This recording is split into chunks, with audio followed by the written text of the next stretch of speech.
Reality is fractal. And what that means and what that enables is that we can look at a dynamic at an individual level by refracting the ego through a variety of paradigms and different observing and measurements. We can also refract the family as a macrocosm of the ego, and we can refract the ego as a microcosm of the family.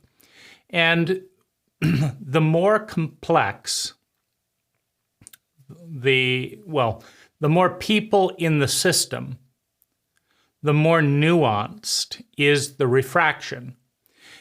And so at some level, the individual is a refraction, a fractal microcosm of the entire species. And the entire species is a macrocosm of the individual psyche, the individual ego. And this is wonderful because if you imagine trying to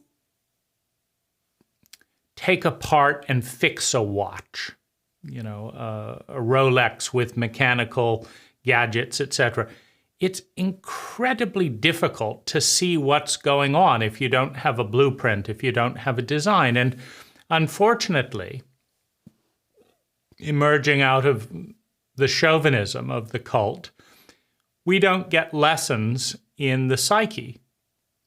In many cases, we don't even get mythology, which is one angle into the various mechanisms of the psyche and of the culture. So we're institutionally blind. And it's very difficult. It's probably the hardest thing of all in a blind culture to thoroughly discover oneself without the language and paradigms to do so.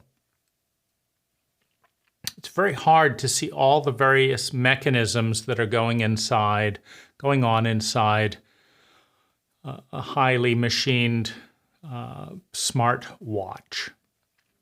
And yet, that's exactly what we need more than anything else. We need to understand how this gear leads to the turning of this gear and how this gear leads to the turning of that gear. We need to understand the relationship between the unnecessary suffering we cause and the higher states of sustainable well-being that we are capable of realizing if we rework parts of the design. We have to understand the present design enough to undo parts of it that are not intelligent and replace them with parts that are more intelligent. And what we need is a magnifying glass. Now, certainly,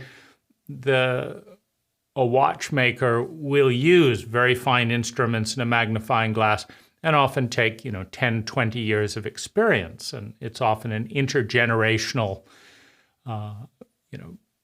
trade to fix and make fine watches. It's hard to learn in one generation. Now, this is, of course, the challenge of a psychologically illiterate culture. When you've lost your mythology, when you've lost a living religion, when your religion has become dogmatic rather than dynamic, when your culture is dogmatic and self-referential rather than evolutionary, when there isn't a single formal hour of psychology in school, at home, in your marriage, at work, when every single one of the primary institutions of life are devoid of the most important information for growth, for meaning, for awareness, for successful relationships, and are so out of touch that they lack the ability to see how out of touch they are. Because if you measure the happiness of 1,000 individuals, you will find that their relationship with their self and their relationship with their ecology and their relationship with their culture and the relationship with the people closest to them determines at least 40% of their well-being. Now, based on correlating education to what matters, and what ultimately matters is always sustainably feeling better and reducing chronic and unnecessary suffering, beginning with survival and security of survival, love and belonging, self-esteem, the development of one's gifts, the bringing of those gifts into the world, the opportunity to become part of something bigger than ourselves. When we're so blind that we don't even have an accurate measuring system for understanding how blind we are, it's a pretty dire state. If you know that you're lost and you know what being found looks like, it's not as dire as not knowing you're lost and thinking you're on the right track as you're heading towards further and greater chronic suffering. That is the state of the cult.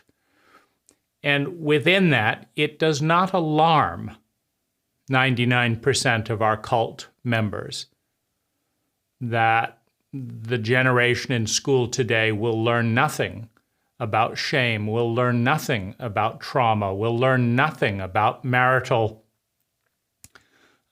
union, will learn nothing about love, will learn nothing about the rainbow fractal psyche inside of them and its dark and light potential and how to design and engineer that potential. So that's the state that we are, which means it's very easy to do 10 times better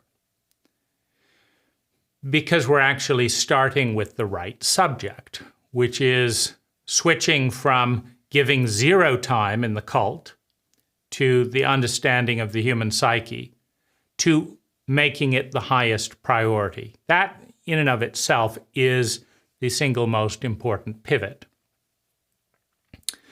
Now, having decided to work with the psyche, we can try to understand the entirety of the psyche and the species by looking within. It is there at a microscopic level.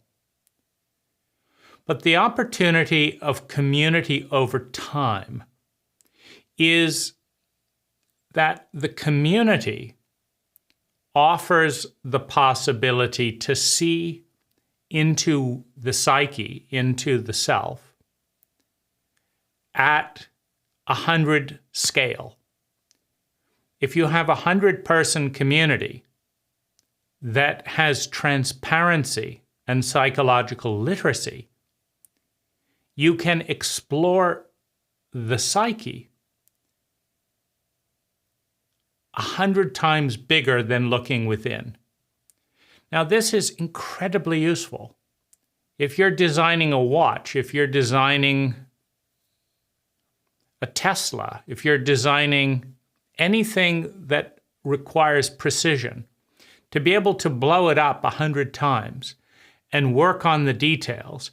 Those of you that have worked on Photoshop, for example, know that if you're screening and editing and collaging a couple of images together, you usually blow them up at least 10 times, and you clean up the rough edges, and then you shrink it down again.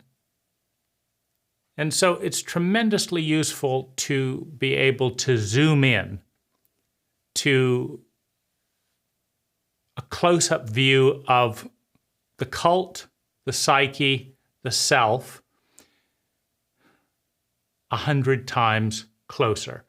And that's the opportunity that we have with a 10X community consisting of 100 people. Now, constellation therapy allows this work to happen intergenerationally at that scale, where the exact same patterns you're dealing with individually, the cult is dealing with them as well. The community is going to deal with them as well. And you can play out the drama, you can play out the saga in a way that is zoomed in enough that you get how it fits together. Internal family systems therapy, or constellation therapy, is basically the zooming in. You take one person and their family system, and rather than getting lost in the complex overwhelm of one person trying to make sense of it all, you enlist 20 or so people with a lot of witnesses. The witnesses are very important for navigating this terrain. There are some things you cannot face alone. You need a witness. Now, this is true within and without. The whole function of Buddhism is to develop the quality and power of the witness. This part of me violates this other part of me. This part of me is violated by this other part of me. This part of me wants to kill, wants to destroy this part of me. This part of me is terrified of being destroyed. You cannot be safely in either one of those parts. You're in a traumatic abuse pattern that has been internalized. It was gifted to you by a dysfunctional cult. It's now internalized. And there is a civil war, a murderous civil war going on inside of you. You need peacekeepers. You need witnesses. If you get lost as an identity in the perpetrator or the victim, you have no value to the evolution of the cycle. You're just going round and round. If you get lost in either the perpetrator or the victim inside, you cannot negotiate the terrain. You must find the witness inside of you. And it is the witness, the neutral part, that can help to navigate the terrain. And ideally, the witness is 7 times bigger than the victim or the perpetrator. Why?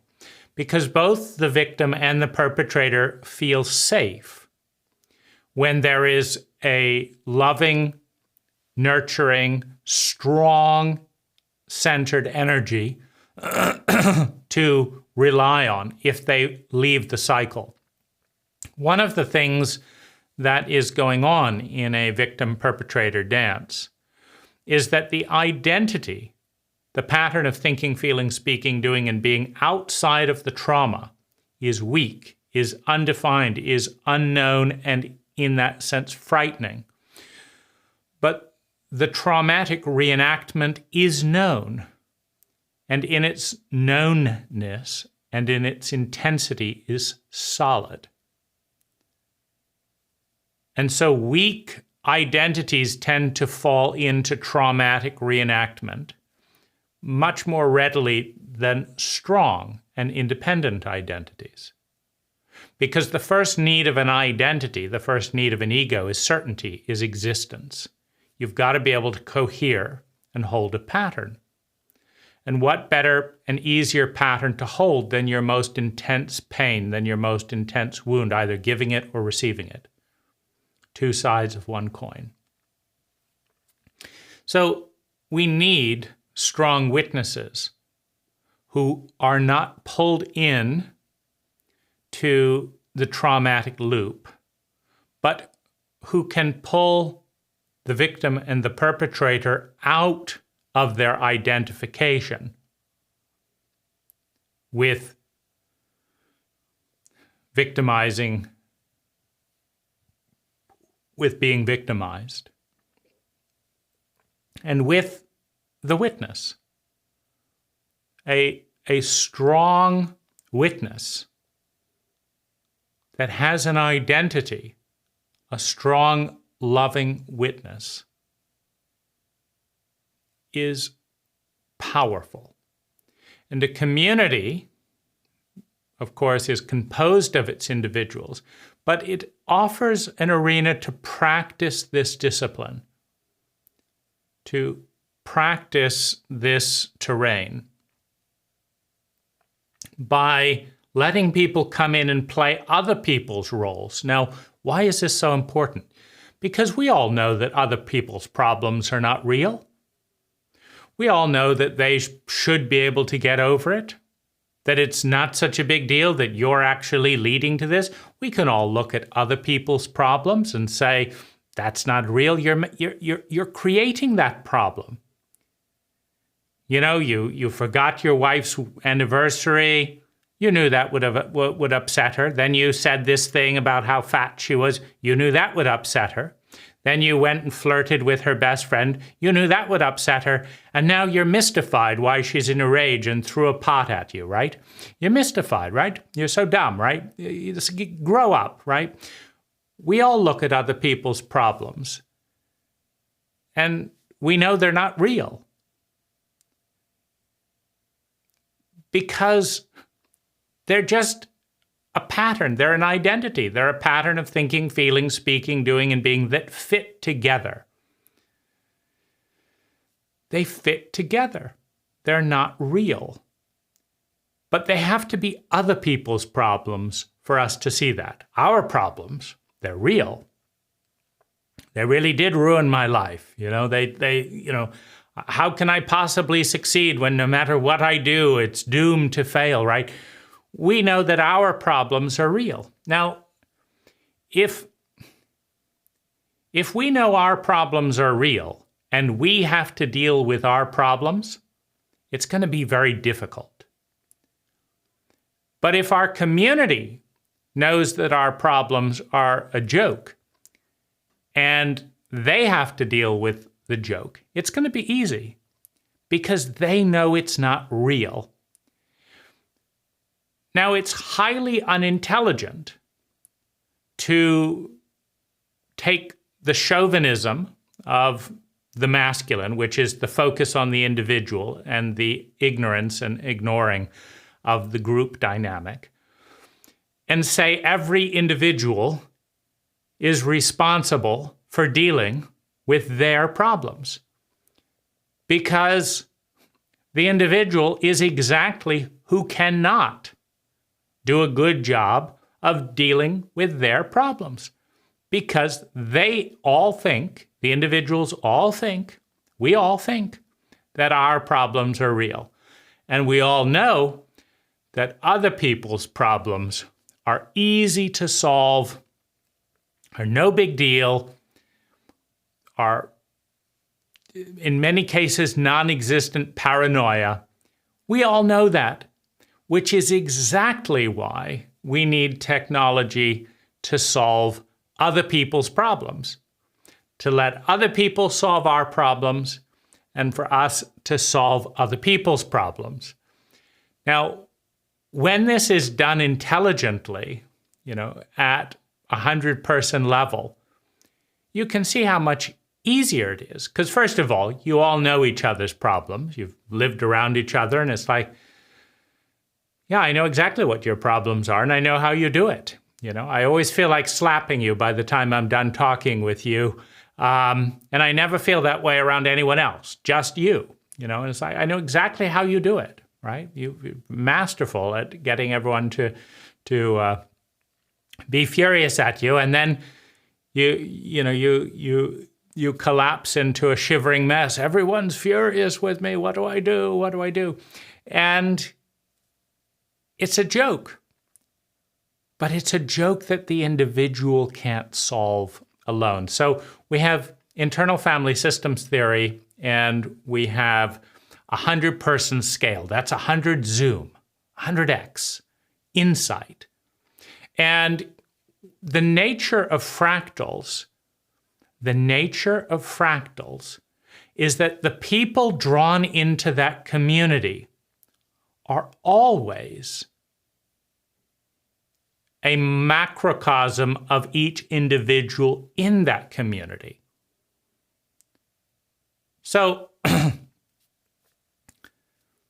fractal patterns repeat scale after scale after scale. The people drawn into community, into a set, are naturally going to fit into that fractal. And so this is the power of this dimension, to be able to help solve each other's problems without the attachment that we each feel for our own problem. And it's not a mystery. Every identity holds tightly, every ego holds tightly to their identity. And their identity is their pattern of thinking, feeling, speaking, doing, and being. Now, for the ego to lose its identity, to let go of its identity, it doesn't know who it is, which means it's terrified and confronts the unknown, the chaos, the great mother, the void. It's the most terrifying thing for the ego, because in that space the ego doesn't exist. So the ego is desperately trying to hold on to what it is, and so much of what the ego is its pain, its suffering, its problems. So many of the patterns of thinking, feeling, speaking, doing, and being that are the most crystalline, that are the most intense and repetitive, are problems. So the ego wants to hold on to them because they're reliable sources of identity. You see, but your friends in community, they have every confidence in you that if you let go of these problems, you'll find a new pattern of thinking, feeling, speaking, doing, and being that is even better. They've got you. Like, what? I won't exist in community. We've got you. If you don't exist in 3 days after letting go of these issues, you can get them all back again, right? We'll give them all back to you. You can believe them all over again. And you can be the most worst person in the world all over again, just like you knew you were before. And now you can have an identity. But let's give it a try. Let's hold space for something powerful and new to emerge out of you and into community. Let's let a new shape take place. And this is something the ego cannot deal with alone. You need help. And that help is completely unavailable in modern cults. I've tried to go through this terrain in America. It cannot be done because nobody understands what space to hold around it to allow for a transformational identity to take place in a grounded and safe way. It cannot be done, but it can be done in community. And that's what this dimension is all about.